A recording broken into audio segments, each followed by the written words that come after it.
속도 보조 장치. 자, 요거 간단히 다시 설명드릴게요.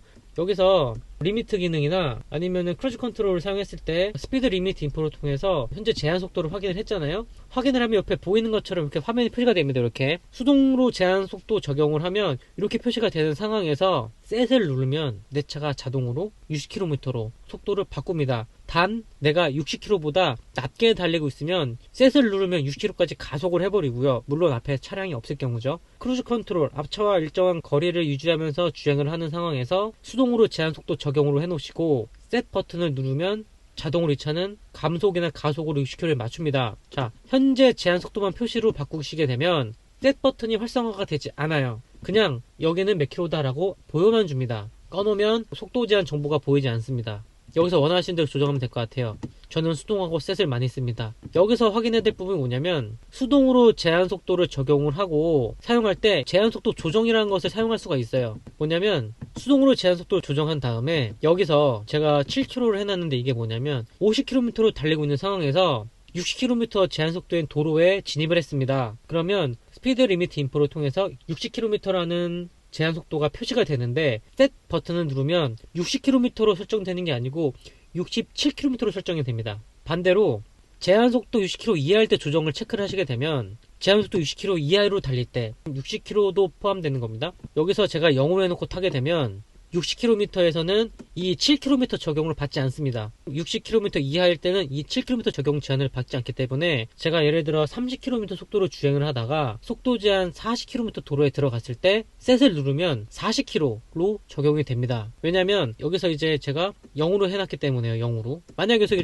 뛰면 제한속도 60km 이하일 때 조정을 하지 않으면 제가 30km로 주행을 하다가 40km 도로에 도착했을 때 셋 버튼을 누르면 47km로 주행을 합니다. 근데 이것을 체크를 하면 밑에 0이죠. 속도 조정 0. 40으로 주행을 합니다. 그래서 제가 이것도 분명 설명을 드렸었는데 저는 어떻게 적용을 하냐면 7km 업을 시킨 이유는 저는 이제 서울에서 주로 올림픽도로나 강변북로나 뭐 고속도로를 많이 이용을 하는데 제한속도가 80km, 100km, 110km입니다. 그렇기 때문에 80km 주행 속도에서 87km 정도까지 가는 거는 어느 정도는 저는 과속이 아니다라는 개인적인 견해가 있고요.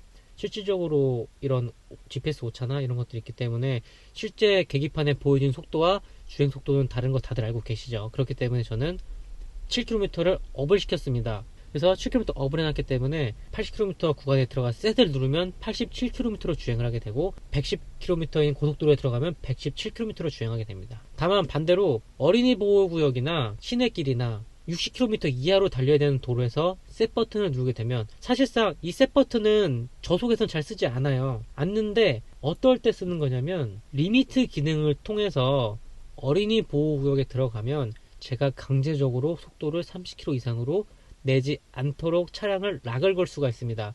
그게 이제 리미트 기능인데요. 이 리미트 기능은 제가 10km로 달리고 있어도 누르면 30km부터 적용이 됩니다. 자, 무슨 말이냐? 어린이 보호구역에 들어갔습니다. 그때 그냥 리미트 버튼을 그냥 습관으로 누릅니다. 누르면 제가 악셀을 아무리 밟아도 30km 이상 나가지 않습니다. 물론 풀악셀을 당겨서 다운시프팅 일어날 정도로 풀악셀을 당기게 되면 나갑니다. 하지만 그 외에 웬만해서 30km, 40km, 50km 정도로 갈 만큼의 악셀량으로는 30km의 속도에서 더 이상 나지 않습니다. 그렇기 때문에 어린이 보호구역 같은 데서 저는 가끔씩 사용을 하는데 이 리미트 기능을 누른 다음에 셋을 누르면 그냥 30km로 고정이 됩니다. 그리고 어린이 보호구역 중에서도 50km 어린이 보호구역이 있습니다. 50km 어린이 보호구역에서는 리미트 버튼을 누르고 그 다음에 셋 버튼을 누르면은 50km로 고정이 됩니다. 만약에 제가 여기서 만약에 이 60km 조정을 안 하게 됐으면은 57km로 달리겠죠. 그래서 이렇게 해서 저는 요거를 설정해놓고 사용을 합니다. 그리고 다시 한번 말씀드리지만 이거는 상황에 따른 안전거리 조절 요게 있기 때문에 그 앞차랑 추돌하는 게 굉장히 많이 방지가 됩니다. 자동적으로 제동하는 게 아니고요, 회생제동을 강하게 걸어버립니다. 우리 차는 브레이크를 거의 밟지 않는 차 중에 한 대예요. 그래서 요게 있음으로 인해서 사실상 조금 더 원페달 주행이 가능하도록 하는 게 바로 요 기능인데요. 요 상황에 따른 안전거리 조절을 켜놓으시면 다소 적응하는데 시간이 걸리실 수도 있지만 적응만 되면은 굉장히 편리한 기능입니다. 주차 및 정렬, 이 PDC 기능에 대해서 어느 유튜브인지 제가 기억이 잘 안 나는데 저도 유튜브를 많이 찾아봤거든요. 우리 차에 대해서. 그런 얘기를 하신 분이 있어요. 이 자동 주차 기능이 굉장히 좋다. 자동 주차 기능이 있으면은 켜짐으로써 주차를 못 하시는 초보분들이 좁은 곳에서 주차를 할 수 있다라고 말씀을 하셨는데 아닙니다. 뭐가 아니냐면 이 차는 자동으로 주차를 하려면 주차선에서의 공간이 이 차량 폭보다 50cm 이상 벌어져 있어야 인식을 합니다. 그렇기 때문에 좁은 공간에서는 절대 주차 보조를 실행할 수 없습니다. 오해하시면 안 돼요. 좁은 공간에 차가 자동으로 주차를 잘해주는 기능이 아니고 넓은 공간에 편하게 그냥 주차해주는 기능입니다. 그렇기 때문에 정말 주차를 못 하시는 분 아니면 자기가 주차하시는 게 더 정확하고 빠릅니다. 차량 좌우로 차량 폭보다 50cm 이상 공간이 있어야 이 주차 공간을 확인을 하고 주차를 자동으로 합니다. 그렇기 때문에 이거는 잘못 생각하시면 안 돼요. 주차 공간이 좁을 때 주차해주는 기능이 절대 아닙니다. 못합니다. 차량 공간 인식 자체를 못합니다. 그래서 전 이건 꺼놨습니다. 주차 보조를 쓸 일이 없어요. PDC 자동 활성화는 이 PDC는 주차할 때 거리 계산기예요. 주차 거리 계산기인데 자동 활성화를 하시면은 내가 저속으로 예를 들어 전진을 하다가라도 앞차랑 가까워지면 서라운드뷰가 켜집니다. 저속으로 고속은 아니에요. 고속은 안 됐는데 고속은 차가 정지를 하죠. 추돌 방지로. 저속으로 천천히 주차장 같은 데 지나가 차를 출차하실 때도 마찬가지예요. 차를 출차하실 때도 직진으로 이렇게 앞으로 앞차랑 잠깐 붙어서 회전을 하려고 앞으로 붙었다 뒤로 갔다 하는 경우에서 앞으로 가다가 차량이 가까워지면 자동으로 활성화가 되면서 센서들이 켜지고 카메라가 켜집니다. 서라운드뷰가 켜지고요. 그래서 이거는 자동 활성화를 해놓으시면 내가 카메라 버튼을 누르지 않아도 자동으로 활성화되는 거라서 저는 켜놨습니다. 비상기능 제동 액티브 이것도 호불호가 굉장히 많이 갈리는 옵션인데요. 저는 켜놨습니다. 왜 켜놨냐면 이거 무시하면은 긁어요. 분명히 긁습니다. 이거 무시하시면 긁어요. 이게 어느 정도 거리를 뭐 잡는 거냐면 제 차가 사이드미러를 다 폈을 때 사이드미러가 벽에 닿는 수준, 사이드미러의 외경, 이 차의 총 외경은 사이드미러까지 외경을 보고 이 외경에서 부딪힐 때는 멈추는 겁니다. 사이드미러가 만약에 이거를 꺼놓으시고 비상제동을 꺼놓으시고 주차를 하시다가 후진하다가 사이드미러 깨먹습니다. 이거 켜놓으면은 사이드미러가 닿는 범위가 되면은 차가 멈춥니다. 그렇기 때문에 켜놓으시면 좋고 측면 비상브레이크 간속도 마찬가지예요. 이것도 측면에 그런 기둥 같은 거에 바퀴가 닿으려고 하거나 그 회전하는 과정에서 회전 반경 때문에 회전하는 과정에서 닿으려고 하면 멈추는 기능인데 이거 꺼놓으시면 옆에 찍어요. 켜놓으셔야 돼요. 근데 또 그런 게 있어요. 주차를 하시면서 기둥 가까이 주차하시는 분들은 차량 핸들을 오른쪽 왼쪽 돌리면서 기둥에 붙여서 쭉 뒤로 들어오잖아요. 근데 핸들을 돌린 상태에서 회전을 하다가 기둥 만났어요. 기둥 만나서 멈춰버렸네? 그러면 불편하잖아요. 어떻게 하면 되냐면 핸들 일자로 돌린 다음에 브레이크를 밟은 상태에서 악셀을 한번 살짝 밟아주면 이 비상제동 기능이 꺼집니다. 그 상태에서 뒤로 주차를 하시면 돼요. 그러니까 그래도 무시하고 계속 악셀 밟으면 박는 겁니다. 핸들을 돌림으로써 핸들을 풀음으로써 회전 반경이 되면 이 차가 그 회전 반경 그 경로 속에서 추돌을 하지 않는다 판단이 되면 비상제동 기능이 해제된 상태로 유지가 되고 만약에 내가 브레이크를 밟고 악셀을 한번 밟았을 때 비상제동이 풀립니다. 풀렸다가 브레이크 밟을 때면 차량이 이동을 할 텐데 회전 반경이 유지가 돼서 다시 벽에 밟을 것 같으면 다시 멈춥니다. 멈추면은 가지 마세요. 멈추면 박습니다. 저는 박는 거 되게 싫어합니다. 스스로 차 긁으면 슬프잖아요. 자, 그래서 비상제동 기능과 PDC 자동 활성화는 켜두시고 다 쓰세요. 이런 거 있어야지 나중에 진짜 실수로 간혹 그러시는 분들도 있어요. 실수로 악셀 잘못 밟았다가 브레이크 안 밟았다가 그냥 브레이크에서 발 뗐다가 박으시는 분들 굉장히 많습니다. 파킹 체결 안 하고 내리막길이고 경사 살짝 져 있고 가까이 붙여놨는데 찍으시는 분들 많아요. 그런 거 다 예방하고 안전하게 다른 차량 파손 안 시키고 내 차 파손 시키지 않기 위해서 있는 기능들이고 쓰면 좋은 기능들입니다. 주차 보조 말씀드렸고요. 교차로 통행 경고 기능도 켜두시면 좋습니다. 뭐 당연한 거죠. 그냥 자연적으로 나는 안 보이는데 차가 먼저 센서로 확인하고 경고. GPS 기반은 사실상 볼 일 없습니다. 저는 꺼놨습니다. 이거 음량 커도 작아요. 작아도 커요. 크면 엄청 크고요. 작아도 엄청 커요. 그냥 제일 작게 놓고 씁니다. 스티어링 휠 피드백 강하게 나야죠. 뭐 강하게 좋죠. 저는 센 거 좋아합니다. 진동은 강해야 됩니다. 조명 요소도 있어야 좋죠. 번쩍번쩍하고 더 어쨌거나 주의가 필요하다는 거기 때문에 주의는 강하게 주는 게 좋다고 생각합니다. 디스플레이는 뭐 크게 드릴 말씀 없고요. 헤드업 디스플레이 뭐 이런 것들 다 아시죠? 높이지 않으면 잘립니다. 반. 뭐 이거 잘 모르겠어요. 계기판 비판도 뭐 크게 볼 거 없습니다. 저는 이렇게 최대한 정보를 많이 표시하지 않습니다. 컨트롤 디프레이 볼 거 없고, 도어 차량 엑서스 요거 다시 말씀드릴게요. 발을 움직여 열고 발을 움직여 닫기는 끕니다. 이거 안에서 저 안에 물건 꺼내다가 문 닫혀요. 그러면은 쿵 하고 내 등짝 찍습니다. 저는 그걸 꺼놨습니다. 디지털 키, 네, 다 아시죠? 저는 애플워치까지 해놨습니다. 볼 것 같고요. 컴포트 엑서스, 가까이 가면은 문 열리는 거 저는 크게 뭐 필요 없더라고요. 그냥 시도 때도 없이 열리니까 별로 안 좋고요. 멀어지는 경우 잠금 굉장히 좋습니다. 이거 저는 굉장히 좋아요. 아, 그런 분들 있어요. 이거 차 문이 안 열린다는 분들이 있어요. 키를 인식 못해서. 이거 한번 켜보세요. 잠금 해제 자동으로 되게. 그러면은 자동으로 해제가 되기 때문에 괜찮다고 봅니다. 차 키 인식 못해서 터치해도 안 열리시는 분들 그거 한번 해보세요. 키 버튼 설정, 일정 시간 후 잠금이 꺼놨어요. 그냥 창문을 내가 안 잠근다는 얘기는 뭐 하려고 안 잠그는 건데 가끔씩 잠기면 귀찮습니다. 출발 시 잠금, 굴러가면 자동 잠기는 거, 주행 종료일 잠금 해제. 이거는 이제 파킹 딱 넣고 시동 딱 끄면 문 딱 열리는 겁니다. 편하죠. 개봉 촬영 전원 끄기. 저는 이거 해놨어요. 이거 끄는 게 나아요. 왜냐면은 뭔가 확실히 꺼졌다는 느낌을 알려고 저는 이거 끕니다. 그냥 잠금 해제 시 전멸. 뭐 문 열고 닫으면 깜빡깜빡 울리는 거. 불 들어오는 겁니다. 우리나라는 다 무조건 잠그죠. 루프 자동 닫기는 가끔 열 일이 별로 없어요. 근데 닫히는 게 좋고요. 실내 조명. 요즘에 저는 초록색으로 했습니다. 초록색.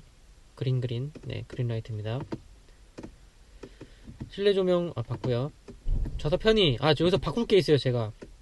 좌석 편의가 아니구나. 시트 히트 분배를 바꿀 건데, 저희가 엉덩이 너무 뜨거워요. 엉덩이가 너무 뜨거워서 허벅지가 약간 건조해서, 저는 이거를 그냥 등으로 좀 밀고 싶어요. 이렇게. 엉덩이는 사실 크게, 1단 틀어도 너무 더워요. 1단 틀어도. 그래서 이거를 조금만 옮겨볼게요. 이렇게 이만큼만 옮겨볼게요. 엉덩이는 따뜻하면 좋은데 좀 그렇습니다. 그래서 저는 이렇게 바꿀 거예요.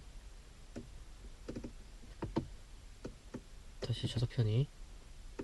분배해서 요거 좀 옮겼어요. 운전석. 내가 탈 거니까 내 차니까 내 맘대로 할게요. 그리고 냉담화 컴포트 기능, 히터 환기. 이거 있네요. 이거는 시트랑 안 되고.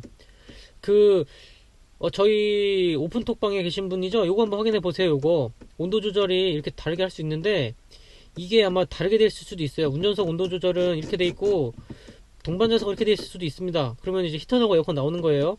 그렇기 때문에 요거 한번 확인해 보세요. 뭐가 잘못되어 있는지. 그래도 문제가 있으면은 고장 같은데 한번 잘 해보시고요. 이 뒷좌석 냉난방 시스템은 뭐냐면, 제가 이거 누르면 뒤에 히터 켜져요. 누르면 꺼지고요. 저는 뒷좌석에 사람이 거의 타지 않습니다. 그래서 모든 뒷좌석에 대한 공조를 다 꺼놨어요.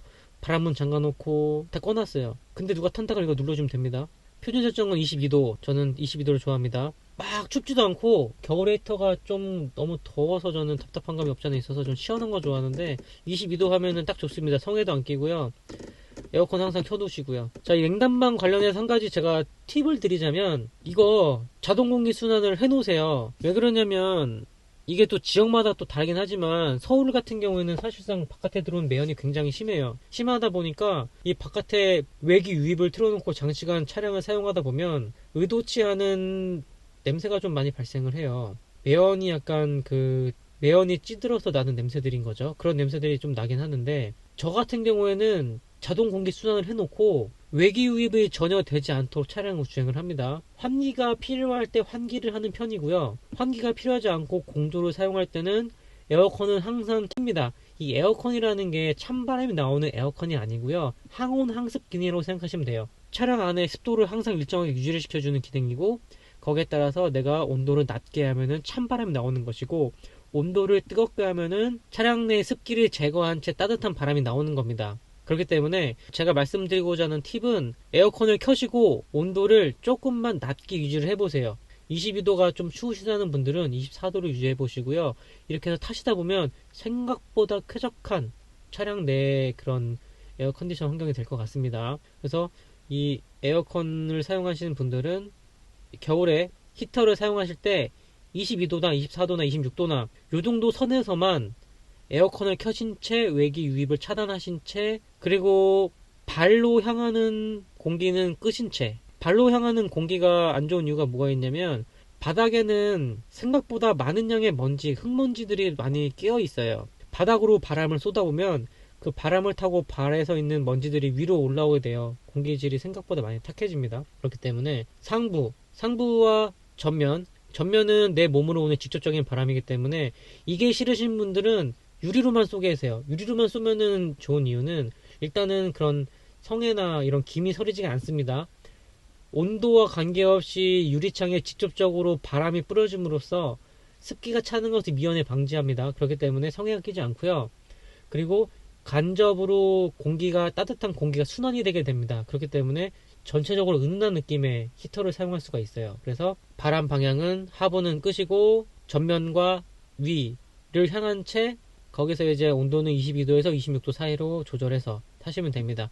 그리고 우리 차는 전기차이면서 가솔린 차량이잖아요. 히터 작동 방식이 전기 히터입니다. 물론 엔진열도 활용을 해요. 엔진열도 활용하는데 이 차에는 보일러가 들어가 있습니다. 보일러, 물을 끓이는 보일러가 있어요. 이 보일러가 여러 가지 작용을 할 텐데 겨울에는 겨울철에 보다 빠른 열 관리를 위해서 보일러가 있는 걸로 알고 있습니다. 제가 이것도 유튜브 통해서 차량 보는 거 있죠? 그 어느 모트라인인가? 거기 보면 이제 리뷰해 주는 분이 이 차량에 대해서 부품에 대해서 설명해 주실 때 보일러가 있는 걸 확인했고, 제가 또 확인을 어떤 식으로 했냐면, 만약에 이 차량이 엔진열을 이용해서 히터를 가동하는 차량이라면 냉간시 한겨울에 영하 1도 2도 이런 상황에서 시동을 켜고 히터를 최대한 맥시멈 히터를 틀었을 때 엔진이 돌아가야 됩니다. 근데 엔진이 돌아가지 않고 뜨거운 바람이 나옵니다. 그 얘기는 전기를 통해서 히터에 뜨거운 바람을 공급한다는 이야기인데, 그러면서 주행 가는 거리가 확 줄어듭니다. 100%입니다. 이 차는 전기터입니다. 전기터에 추가적으로 엔진열을 활용해서 보조로서 주행 중일 때는 뜨거운 공기를 공급하기도 합니다. 전기로만 돌리는 것이 아닌 엔진이 충분히 가열이 됐으면 그 공기도 활용해서 같이 사용합니다. 그렇기 때문에 히터를 무작정 높게 트신다고 해서 차량이 따뜻해지는 건 또 아니고 자연적으로 어느 정도 은은하게 공기가 데펴져야 하는데, 그러려면은 너무 히터 온도를 높게 올리면 주행거리가 엄청나게 하락하는 그런 안타까운 현실을 마주하시게 됩니다. 그렇기 때문에 온도를 조금은 타협하시고, 필요하시다면 스포츠 주행이나 스포츠 모드를 통해서 엔진에 좀 예열을 시키면서 그 열을 조금 히터로 공급을 받으시던가, 이런 식으로 하시는 게 좋지, 전기는 무조건 비축해 두는 것이 이 차량의 효율 관리하는 데는 가장 좋은 방법입니다. 그 점 좀 알고 계셨으면 좋겠어요. 그 말씀 꼭 드리고 싶었습니다.